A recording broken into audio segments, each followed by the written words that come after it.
क्योंकि टीनेज में आपकी इरेक्शन स्ट्रेंथ बहुत ज्यादा होती है, बहुत ज्यादा। मतलब कभी always hard, you walking around hard, आप चल रहे हो हार्ड है, आप सूंघ रहे हो हार्ड हो गया, आपने फिल्म फेयर का कवर देख लिया हार्ड हो गया आपने। टीनेज में ये सब क्यों होता है? पहले तो क्योंकि टेस्टोस्टेरोन बहुत पीक हो रहा है इसलिए टेस्टोस्टेरोन सर्जेस आते हैं, so basically the man is becoming a man, the boy is becoming a man जी। तो the nature is asking him to show his nature. हम लोग है तो एनिमल्स, हमने अपने आप को सोसाइटी में रख लिया, पर we are still animals. We have to the nature see we became, हम लोग ये जो सिविलाइज 100-150 साल पहले हुए, which is a very small time in evolution. 100-150 साल पहले तो लाइफ स्पैन 30 साल 35 साल थी। हंटर से बंदा मर जाएगा 20-25 साल की एज में, तो कोई ना कोई नेचुरल डिजास्टर से, फेमाइन से, फ्लड से, कोई एपिडेमिक आया मर गया, तो 17-18 साल तक तो आपको अपनी नेक्स्ट बच्चे कर लेने थे ताकि आपका जो ट्राइब है वो जिंदा रहे। तो nature wants you to have sex at 17। वाह, ठीक है। नेचर कहता है 13 साल में you are becoming a man, 14-15 साल में टेस्टोस्टेरोन अर्जेस है, सीमन बनना स्टार्ट हो गया, स्पर्म बन रहा है, टेस्टिस ठीक हो गया है, पेनिस हार्ड हो गया, यू आर रेडी। अब आप उसको कब यूज़ कर रहे हो वो सोसाइटी डिसाइड कर रही है। ठीक है। 16 ईयर्स की एज में a man is ready to have children, होते भी थे पहले। 16-17 साल में फैमिली पूरी जाती थी। ठीक है।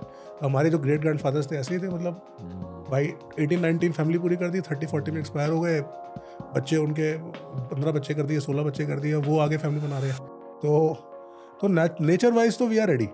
That is why you have, मेरे को लगता है that is why you have such इतने हार्ड इरेक्शंस, इतना डिज़ायर, इतना हाई लिबिडो, इतना, क्योंकि आप रेडी हो उस टाइम। तो इरेक्टाइल रिस्पॉन्स 18-19 ईयर्स तक बहुत अच्छा आता है। ठीक है। तो आफ्टर 20-21 वो इरेक्टाइल रिस्पॉन्स थोड़ा कम होता है, तो कई लोग तो उसको ही इरेक्टाइल डिस्फंक्शन मान लेते हैं। ठीक है। तो 19 में you are up, the penis almost hits the stomach and it is almost like and then as you progress in age, slowly the penis का जो एंगल है दैट स्टार्ट्स गोइंग डाउन। उसके मल्टीपल रीजंस हैं।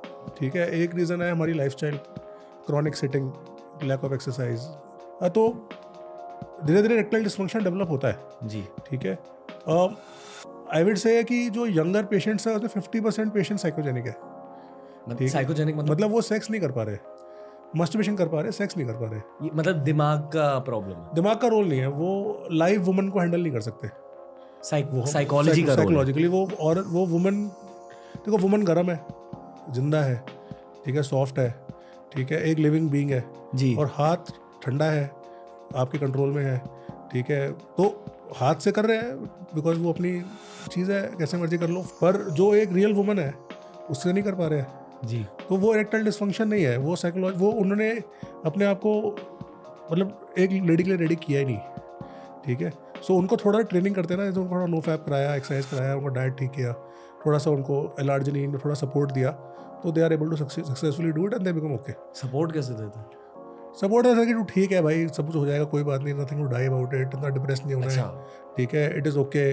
ठीक है। Intimacy is not only sex, fourth में भी करना है, इट्स ओके। मतलब उनका क्या है कि